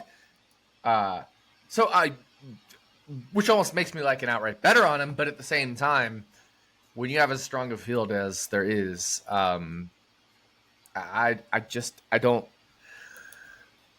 don't like a top 10 bet on him, and I don't like an outright just because of how strong the field is, the 40 cars, I like Kyle Busch at road courses. I do. But I just don't, man, there's something wrong there. There's something wrong there. And I'm not a guy who lives on short-term trends Justin Haley has finished good or bad every other race. That stuff is all bullshit. I don't care if Justin Haley has finished good in every other race for the last year. It's just fun to watch. It's fun, but it's not actionable. It doesn't mean anything. It's just a random shit. But like Kyle Busch is literally in credit to him for Nashville. He came back. He got lucky in the ruling, and then he got unlucky again. His crew chief put him in that situation, though. That was strategy 100%. But yeah, that was also strategy because he was sitting there lap down all day. But that team's not right. And I don't care that team is not right or that he's not right. It's just I can't get there on him. Like, when was the last time we felt confident about Kyle Busch? Maybe after Vegas. Vegas, he looked good. I'll give you that. He looked great at Vegas. And it still fell apart. Yeah. Vegas is probably the last time. I took him in 36 or 36 at Charlotte, but I think that was more so how he looked at, definitely at Vegas. And Kansas then maybe, and Dover, he was really good. And Vegas, Texas. Yeah. But, like, I do like Kyle Busch here. Don't get me wrong, I like him, but I'm not going to bet him. I'd rather just root for him to finish top 10. You still don't like him top 10? No, I said I like him. Okay, I thought you didn't like him top 10. Okay. Well, what I'm saying is I don't feel confident about it. I feel like if he doesn't feel like he can win, because at this point he needs to win to get in the playoffs, he might just check out, which means I'd rather play his upside almost than his top 10. But even then, I'm not there on his upside, right? So it's like, I'm just not touching Kyle Busch this weekend. I like the plus 175. I like it. Like, if it was situation independent, I would love plus 175 top 10 on Kyle Busch. But this is not situation independent. This is beyond analytics, beyond modeling, beyond numbers. This is I can't get behind a guy that needs to win, that only cares about winning for a top 10.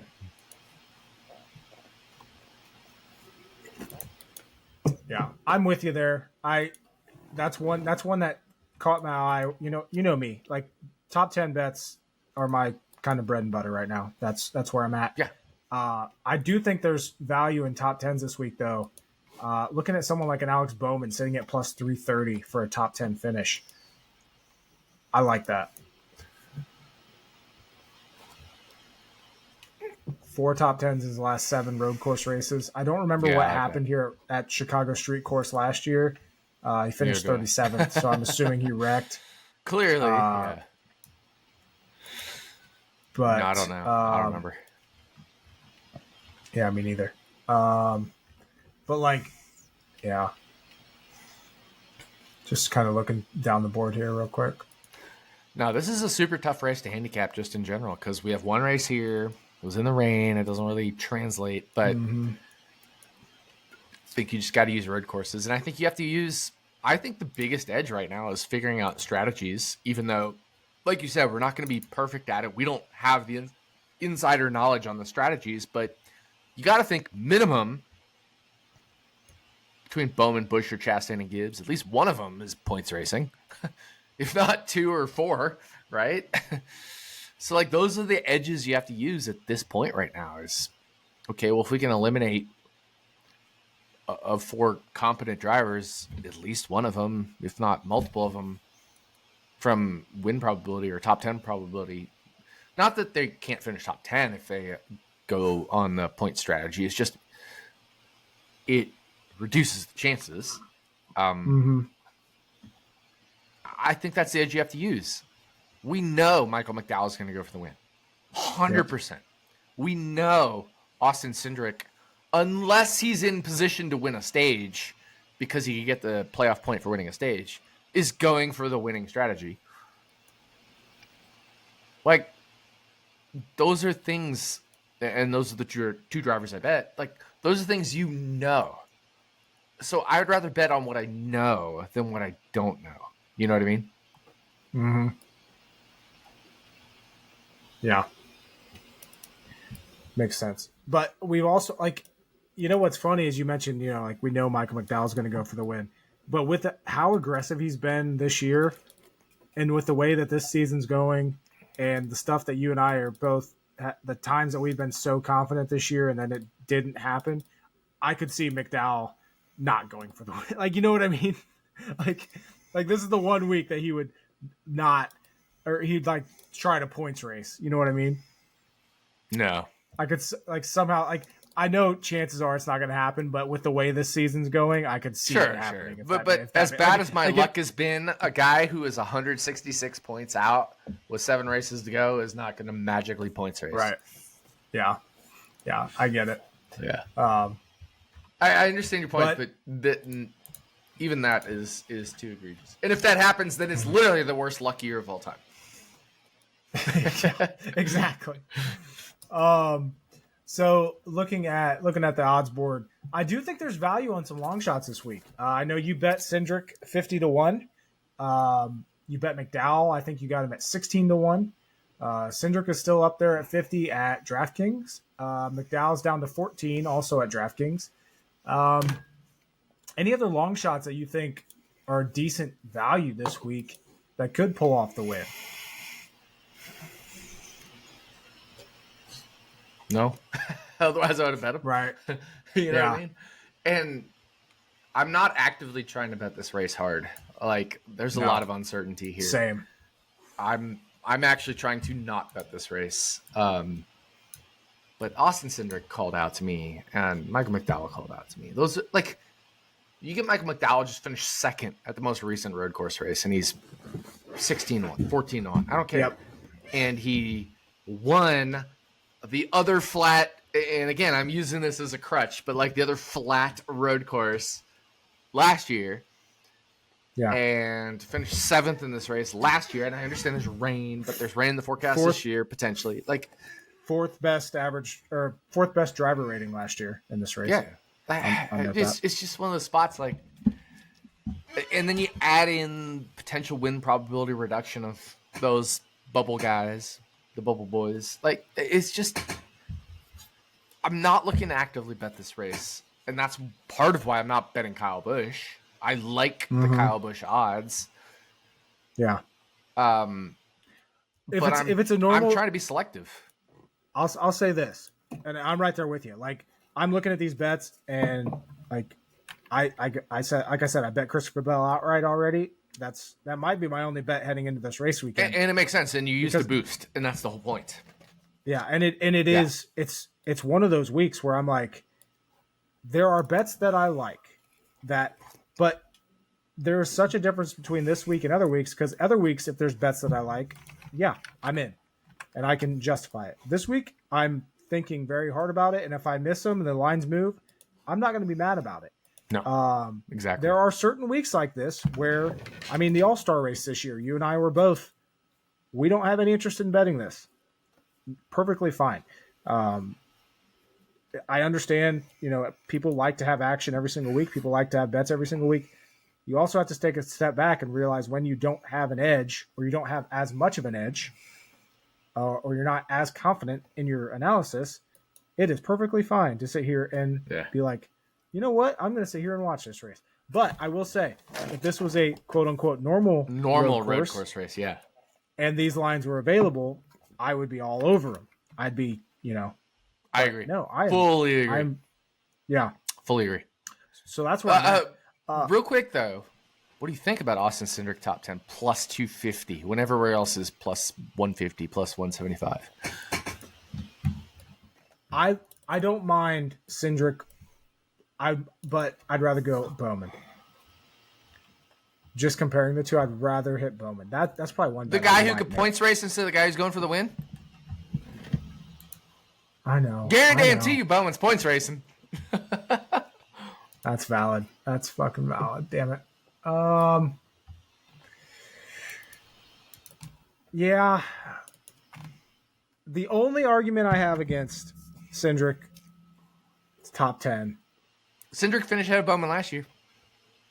Oh, I mean, Bowman wrecked out, but Cindric was still good last year. Over the last 9 road course races, I'm not including Chicago Street Course last year. Over the last 9 road course races, how many top 10s does Austin Cindric have? 2. 1. 6 points. Oh, you're not including Chicago. My bad. Not including Chicago. My bad. I was thinking 2 because you were including Chicago. Yep. Yeah, that would be correct. And that's why I could be on Cindric for a top 10, because he did finish top 10 at here last year. But he also just won Gateway in the exact same state that we're in this weekend, which is flat, like Chicago.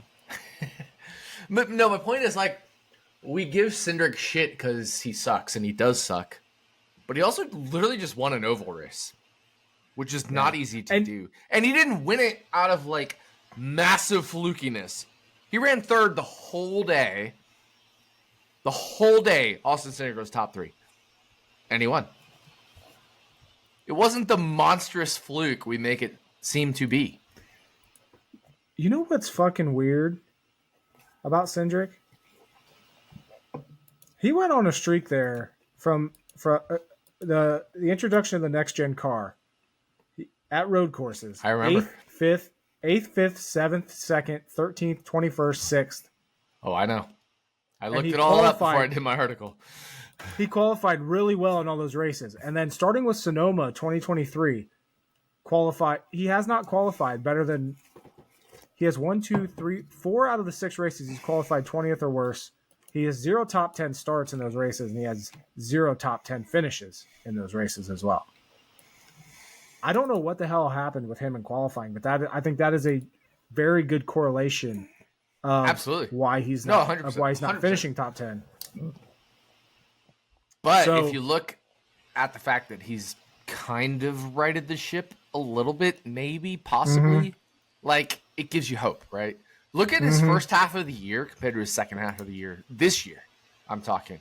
If we go Daytona through Kansas, he had three top 20 finishes in I can't count that number of races, but it's not good. Now, since then, in the last 7 races, he's had 1, 2, 3, 4, 5 out of 7 top 20 finishes, including a win. I'll also note, okay, I'm talking myself into Cindric right now. Average start this year, 14th, which is a full 4 positions on average better than last year that he had. Okay? Including 11th at Coda.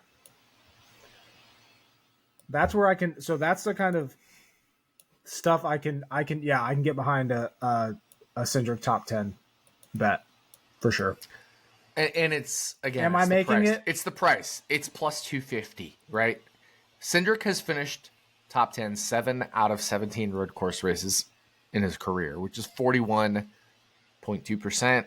Translates to plus 145, let's say, is fair odds. We're talking plus 250. So even if he's worse than his long-term career average, still a long way from plus 145 to plus 250. And knowing he's on the optimal strategy. And knowing some other guys may be points racing that are really good road course racers. And knowing he just won a race a month ago. On merit. No, he didn't win that race because he was, Joey Logano. Like, Austin Cindric deserved to win Gateway more than Joey Logano deserved to win Nashville by tenfold. But yeah, I'll agree there. Yeah.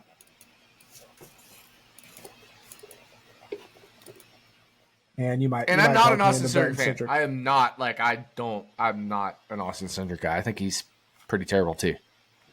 But plus 250. Now, if he's plus 160, I'm not betting it. But if he's plus 250, absolutely. And that's why I said in my article, bet it down to plus 200, but I wouldn't go below that. What's interesting is we're sitting here talking about betting a guy for a top 10 who has 2 top 10 finishes in 19 races this year. And yeah, it's pretty funny. And 2 of them, those only 2 ones are his only finish is better than 15th. Yeah, but it makes sense. It also makes sense on why you could. He also has 17 top 10s in his career and 7 on road courses. Yep. Right. So no, I can't sit here and fault you. Like I said, I don't know if I'm going to bet that. But I can't sit here and say. Well, and that's how I think everybody thinks. That's a bad bet. I know PJ isn't on board with me with Cindric. I know you're being convinced, but you're not. You're being convinced, but you're not there, right? I'm not pulling on my phone and betting it right now. I honestly love it. I love it, and I feel very confident about it. Well, for your sake, I hope you hit it because you're fucking due. That's for damn sure. I'm not due. That's a gambler's fallacy. That is gambler's fallacy. Yeah. You're never due. If as bad as you can run, you can still continue to just run that bad. Yeah, you could. Yeah, exactly. Yes. Or you could not continue to run that bad, but there's nothing that dictates that other than luck. That's what's funny is because historically, the first half of the NASCAR season's always been my worst. Mm-hmm. And my mindset at that midway point of the season has always been, if I can lose that much in the first half, I can win that much in the second half. And it's such a fucking terrible mindset to have because the fact of the matter is you could just lose even fucking more. I'll say this: can I win it? Everything I've lost back this year, and then some. Absolutely. Is it going to happen? Almost surely not.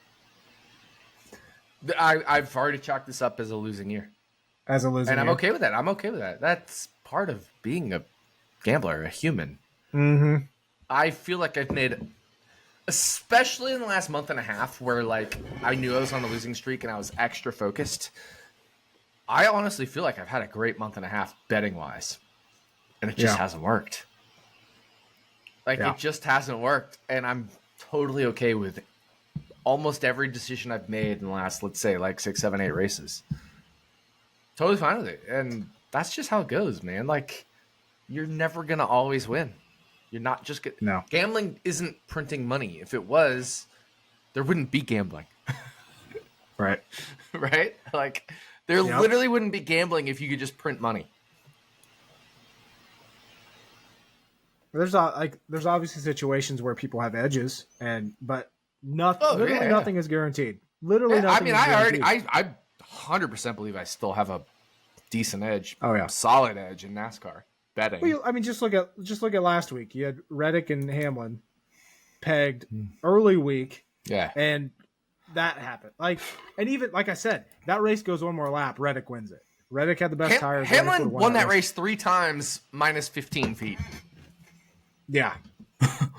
I will say this about Reddick about Logano. I didn't mention this earlier, but at Nashville, the reason Tyler Reddick did not win that race was because of some expert ass blocking by Joey Logano. Yes. And Reddick beat himself up. Reddick beat himself up over it. But that was not Reddick does not deserve to beat himself up over that. Logano, I understand it, but you don't. Yeah. Logano lucked into that win, but he earned it with that. And not enough people were talking. Not enough people were talking about that block because that's also the reason that Reddick finished third. Yeah, and Zayf finished second. And Zayf, exactly. And let's just talk about that finish. Like, I know we're going back to Nashville, but like, Chase Briscoe started in the outside of the front row on that restart and ran out of fuel. And Ryan Preece was right behind him. I do question a lot of like the lane decisions, like not even on that restart, but the one before that. Chase Elliott. Yeah. Chase Elliott always takes the worst lane. Yeah. But just in general, it was mind-boggling, and you always expect every overtime to end on that overtime, but it doesn't always. And then you add in the fuel situations, and why are you choosing to start behind somebody who could run out of fuel? And I get it, Logano could run out of fuel. More likely to run out of fuel than Briscoe was, because Briscoe is 3 laps better. I'm surprised Briscoe ran out of fuel. He was 3 laps to the good. He was 3 laps better than Joey Logano on fuel in terms of caution. I live bet him I live bet him 13 or 15 to 1. It was a weird race, man. Like, you're sitting there thinking, like, at one point, Corey LaJoie was possibly the favorite to win. Yeah. And I don't know what happened to him. He had a terrible restart and then just drove into the pits. I don't even remember why. You know what was funny? I was paying a lot of attention to the live odds. Boo. That's how I hit. Yeah. That's why I hit beer out of my mouth. Right. I'm trying to talk. That's why I hit. Yeah. That's why I hit Briscoe when I did, because I was like, he's the best on fuel, and he was sitting at 15 to 1. I'm like, I'm not going to pass this up. But like Corey LaJoie wasn't even on the live odds boards. That could be a whole nother whine about it, by the way, because DraftKings has this new. He was on Caesars. LaJoie was on Caesars. Was he on? The whole field was on Caesars. Okay. Like Bubba, ESPN, it was just like 5 drivers. But fuck ESPN, dude. They give you really good odds, but they give you 5 drivers. Whereas Caesars will give you the whole board.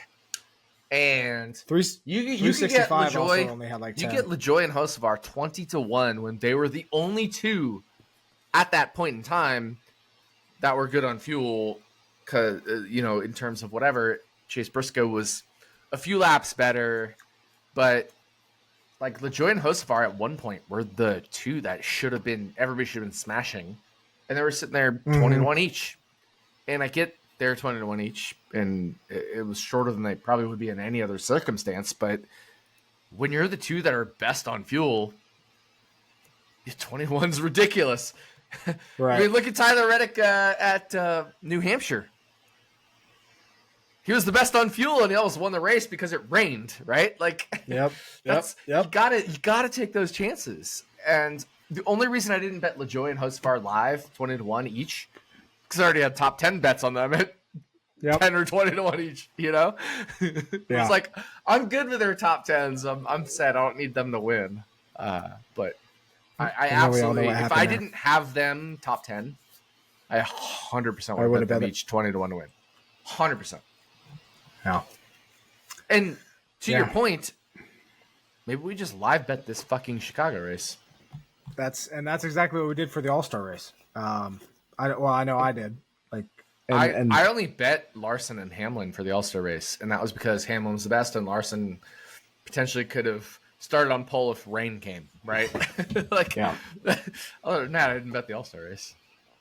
I bet Logano on the All-Star race just because after the what was the final restart, he got to the lead, and I was like, if this goes green the rest of the way, there's nobody can pass him. Yeah, it's over. And ESPN had him at 2-1, and I was like, I'll take it. Yep, that's where I'm at. But you have anything else for Chicago Street Course? Live bet. Huh? Live bet. Yep. I'm there with you. But I have to record Running Hot maybe Wednesday night because Thursday is July 4th. I don't know what I'm going to give on Running Hot. That's the I feel like we've been saying this a lot lately. That's what sucks about these races. But we're at the point, and this happens a lot. I tweeted about this with IndyCar today. When you get further and further in the same car, the same technology, the same rules, certain teams, drivers, etc., figure it out, but also the books figure it out more. Yep. So it's the same group of drivers winning, right? Like if you look at who's won this year, it's all the big names, teams, drivers, minus Austin Cindric, which is still a big team, right? And Daniel Suarez, which he won last year, and you wouldn't be surprised if Ross Chastain won a race, and that's his teammate. There's no surprise winners other than maybe Brad Keselowski, but Chris Buescher won 3 races last year. Like we don't have surprise winners anymore. We don't. So it makes it so much harder because everybody you're betting on is 16-1 or less, right? Or 20-1 or less or whatever. So you need to be extra confident about them. But also the books are extra confident because they've had so much more data to work with under this car. It's the same thing with IndyCar. With IndyCar, we got the new aero kit. I should say we did away with the aero kits and started doing with the current thing in IndyCar, the way the chassis are built and stuff. In 2018. And guess what's happened since 2018? It's gotten more and more and more. And I tweeted about it today. More concentrated at Penske and Ganassi. Yep. 7 winners in 2021 were non-Penske Ganassi. 4 the next year. 3 last year. Yep. 1 asterisk this year, only because the Penske driver got disqualified on his win. So it's the same thing we see in every racing series. When you stagnate your technology, it becomes harder and harder to bet winning probabilities, winning odds. And I think that's what we're seeing right now. It's just really hard to bet, and you need to be pickier, choosier with your bets. Yep. Yeah, and I don't think neither of us have ever been like the spray and pray type of bettors, where we're taking 6 outright bets, I mean, it depends. It always depends on the situation. It always depends, but like I'm saying, like just in general, because there are some bettors out there that they do that every single week. Sure, yeah, whereas, absolutely, absolutely. And bet 6, 7, 8 cars every week. Yeah, and I'm not faulting that strategy. If you're whatever strategy you have and you're profitable, I don't care what you do. Absolutely. That's not mine. That's not your strategy. It's different. And you and I have completely different strategies too. Yeah, we have. And I have no problem betting 8 outrights in a week if I think that's a good strategy. But I also sometimes bet 0 outrights in a week if I don't feel like outrights are there. Mm-hmm. Yeah. So it's just it's interesting, but yeah, I think we're both on the same page this week of, not live. not betting early on, at least until we've seen practice, right? Yeah. Problem with practice is then everything over adjusts, and so then you just kind of gotta wait till live. Yeah.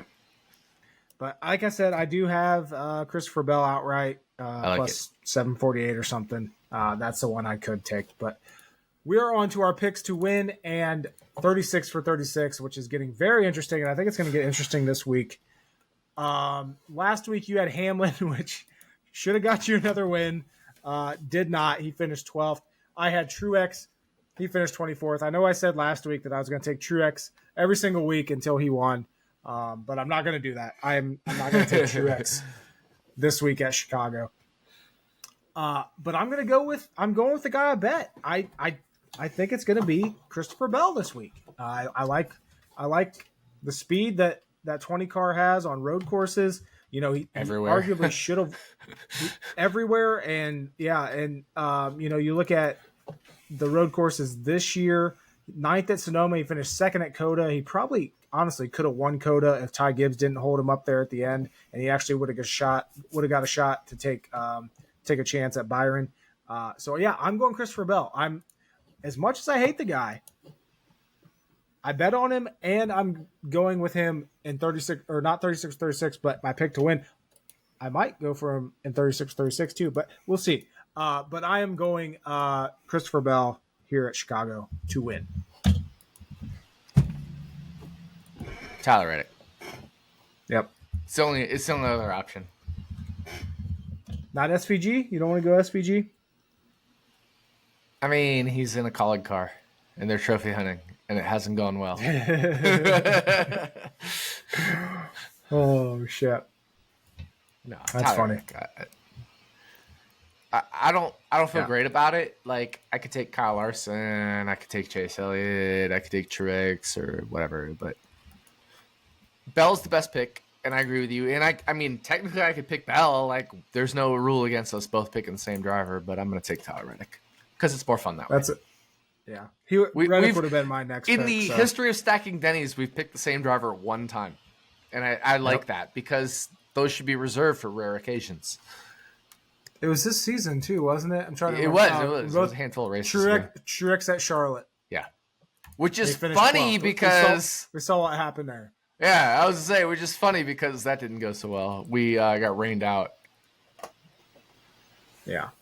I will note, so the Jordan Jinx is on Christopher Bell, plus my picks for picks to win have sucked since Darlington.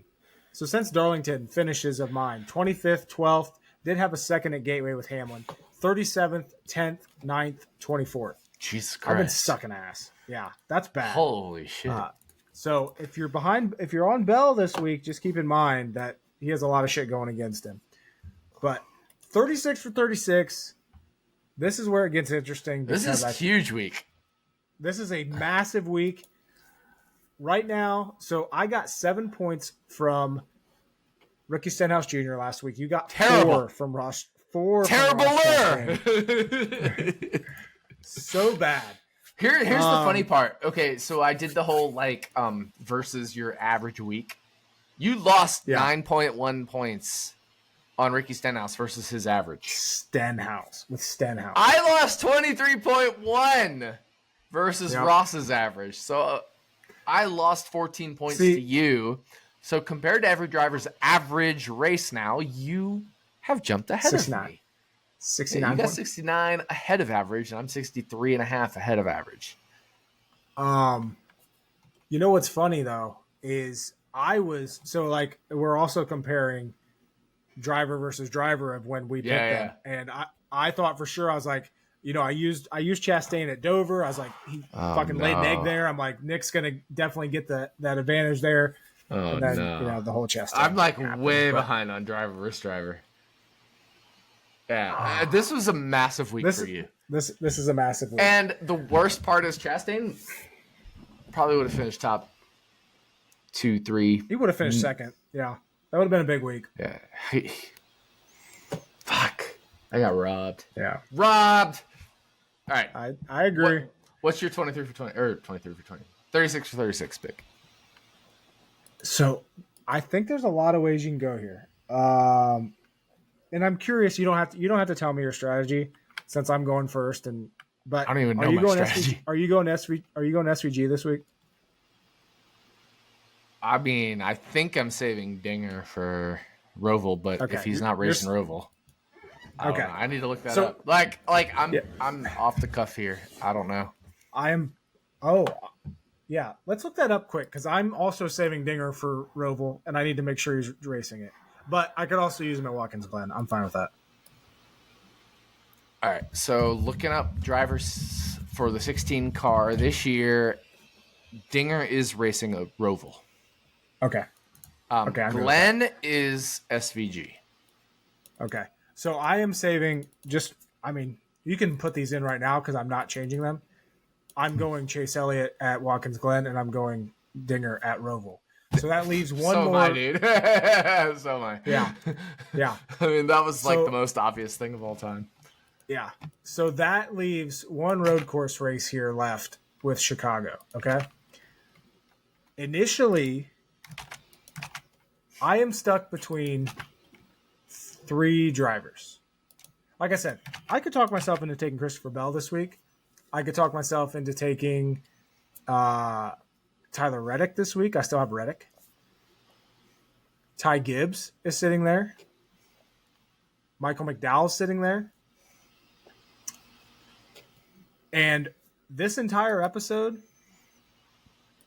it's been in my mind. I'm going Michael McDowell.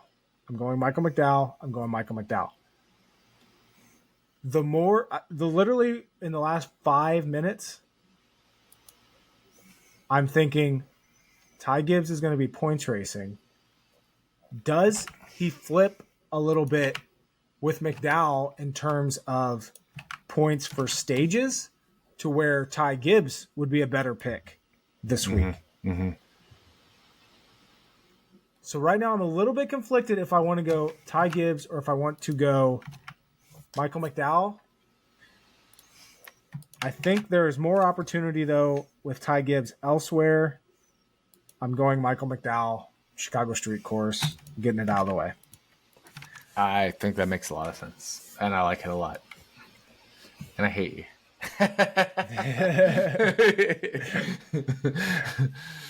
I'm going Justin Haley. Ooh, I like that. I like that a lot. I'm going Justin Haley. I like that a lot. And you know what's That's funny? a good pick. I literally just decided this 1 second ago because he wasn't even on my radar. And when I went down to Ty Gibbs, because I was looking at Gibbs and McDowell, I realized 51 was right above him, and I didn't have him. Like, you're in the document right now, and you see my cursor is on 54. And then I looked right above, and it's 51.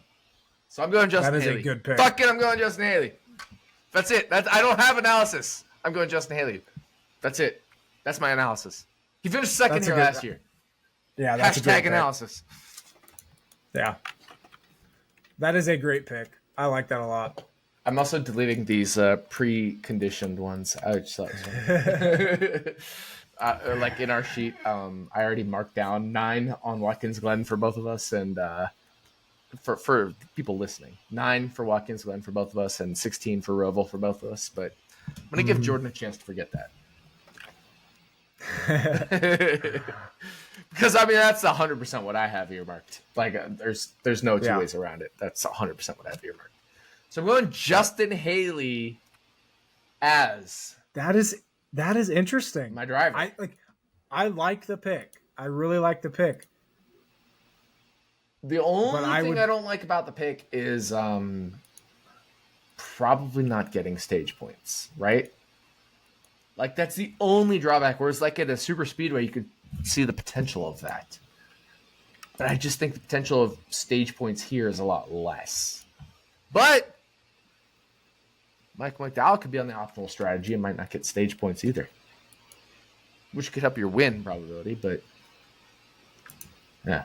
That's what I was kind of alluding to there by going Ty Gibbs because I think he's going for points, but you make a good point. You have more places you can use Ty Gibbs than Michael McDowell. And the main one I'm thinking was Bristol, the second Bristol race. For Ty Gibbs? That's kind of where I have, yeah. That's a good one, but I mean, I have Ricky Stenhouse Jr. left. See, I don't. Yeah.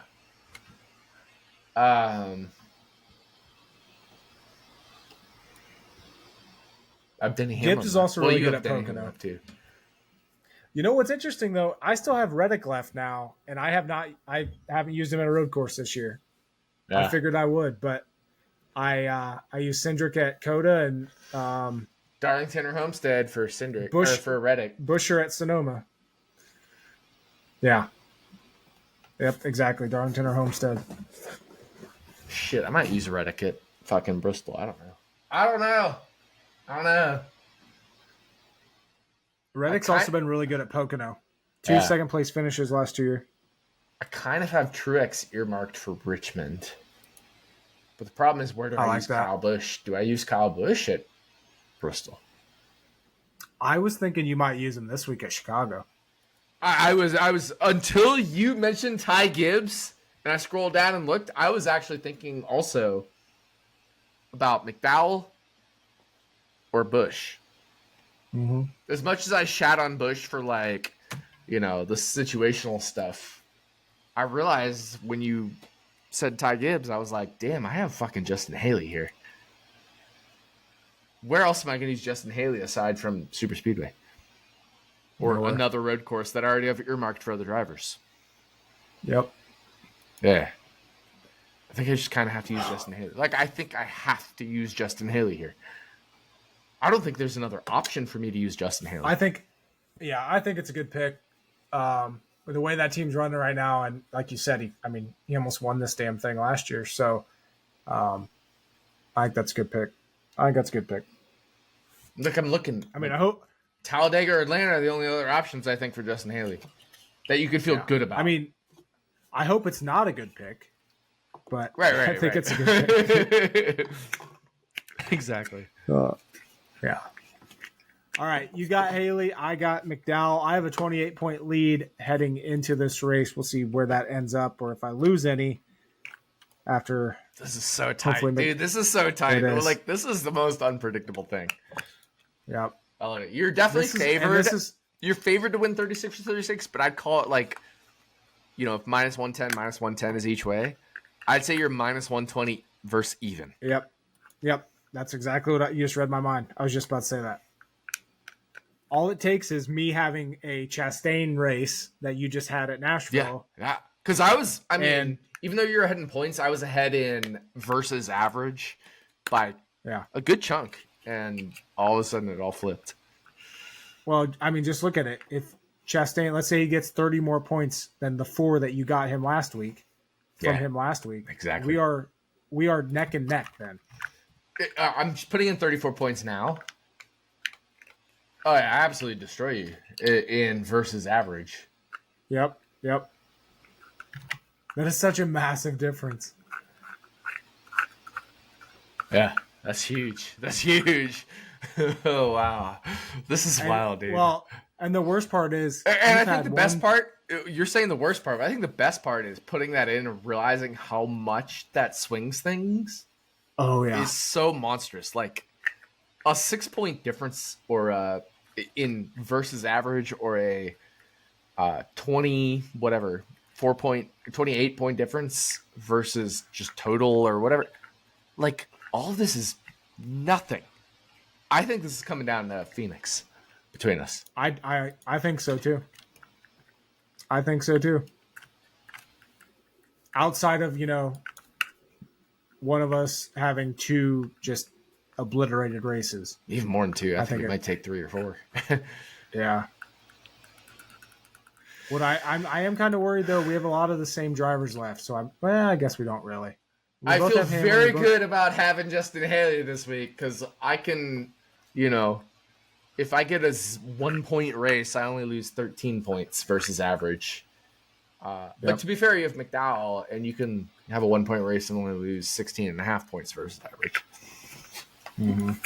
So I have a little more floor than you, but you definitely have the better driver situation. Maybe. Probably. We'll see. But this is a long episode. That's a good episode. It's a good episode. Yeah. All right. Good luck, everybody, this weekend. Chicago Street Course. We'll be back next week to talk about... We're at Pocono next week? Nick's favorite race next week. We sure as fuck do. Let's go. Pocono. Nobody knows. And here's the funny part is I've been ranting or raving about Pocono, and people are getting more and more on board with how good it has been over the couple of years that we've done this. It is. Yes. I have so when I first started getting into fantasy, Pocono, the first couple years that I raced was like always my good weeks. And it was Hamlin's rookie year because nobody trusted Hamlin and I was all in on Hamlin. Exactly. And Pocono has a special place in my heart because of that. I did really well the race at Pocono at Busher won with the fog. Yes, same.